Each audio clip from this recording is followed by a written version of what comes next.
मणिपुर से एक वीडियो पूरे देश के सामने आया है। ये वीडियो ना सिर्फ दर्दनाक है, ना सिर्फ विभत्स है, बल्कि दिल को दहला देने वाला है। पूरे देश ने देखा कि किस तरह से दो महिलाओं के सारे कपड़े उतार कर उनके साथ अत्याचार किया जा रहा है। ऐसा व्यवहार किया जा रहा है शायद इंसान जानवरों के साथ भी ना करे। लेकिन भारतीय जनता पार्टी आज तक 3 मई से मणिपुर में हिंसा शुरू हुई, आज तक जब तक ये वीडियो पूरे देश के सामने नहीं आया, मणिपुर में हो रही ये हत्याएं, मणिपुर में हो रही हिंसा, मणिपुर में हो रहे बलात्कारों पर कोई भी एक्शन नहीं ले रही है। जो 2 महिलाओं का वीडियो सामने आया, उसमें से एक महिला ने बताया, वहां की लोकल मीडिया को बताया कि जब वहां पे हिंसा हुई, जब उसके परिवार वालों को मारा गया, जब उसको बिना कपड़ों के घसीटा गया, उसके साथ हिंसा हुई, बलात्कार हुआ, पुलिस वहां पे मौजूद थी, लेकिन पुलिस ने कोई एक्शन नहीं लिया। आज मैं भारतीय जनता पार्टी से पूछना चाहती हूं कि आप इन महिलाओं को क्या जवाब देंगे। मैं प्रधानमंत्री नरेंद्र मोदी जी से पूछना चाहती हूं कि आप इन 2 महिलाओं को क्या जवाब देंगे। मैं देश के गृह मंत्री अमित शाह जी से पूछना चाहती हूं कि इन 2 महिलाओं को और देश की हर महिला को आप क्या जवाब देंगे। मणिपुर में 3 मई से ऐसी हिंसा चल रही है। वहां पर मारकाट, हिंसा, लोगों पर गोलियां चलाना, उनके गले काटना, महिलाओं का बलात्कार करना, यह सब 3 मई से चल रहा है। और हमारे देश के प्रधानमंत्री नरेंद्र मोदी जी 3 मई से क्या कर रहे हैं? हमारे प्रधानमंत्री नरेंद्र मोदी जी 3 मई से दुनिया का दौरा कर रहे हैं। मणिपुर जल रहा था, लेकिन 19 मई को प्रधानमंत्री जी जापान गए।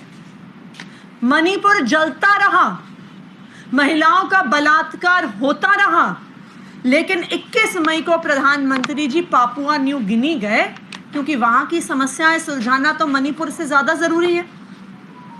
22 मई को प्रधानमंत्री ऑस्ट्रेलिया गए, 20 जून को अमेरिका गए, 24 जून को इजिप्ट गए, 13 जुलाई को फ्रांस गए, 15 जुलाई को यूएई गए, लेकिन प्रधानमंत्री नरेंद्र मोदी जी को मणिपुर जाने का समय नहीं मिल रहा। यहां तक कि मणिपुर से एक आया हुआ डेलीगेशन 10 दिन तक प्रधानमंत्री से मिलने का इंतजार करता रहा, लेकिन प्रधानमंत्री जी विदेश चले गए और प्रधानमंत्री जी मणिपुर से आई उस डेलीगेशन से मिले भी नहीं। मैं आज प्रधानमंत्री जी से पूछना चाहती हूं कि अगर आज इस देश की बेटियों के साथ हिंसा हो रही है, अगर देश की बेटियों के साथ ऐसे दिल को दहलाने वाली हिंसा हो रही है, उनके साथ बलात्कार हो रहा है, तो क्या आपकी जिम्मेदारी नहीं है? क्या कर रहे थे प्रधानमंत्री नरेंद्र मोदी जी? क्या कर रहे थे गृह मंत्री अमित शाह? क्या कर रहे थे मणिपुर के चीफ मिनिस्टर बीरेन सिंह? क्यों मणिपुर के चीफ मिनिस्टर ने अभी तक इस्तीफा नहीं दिया? क्यों प्रधानमंत्री जी अभी तक मणिपुर नहीं गए? क्यों प्रधानमंत्री जब 3 मई से मणिपुर जल रहा है, तब से 8 देशों का दौरा लगाने का उनको समय मिल गया, लेकिन मणिपुर जाने का उनको समय नहीं मिला?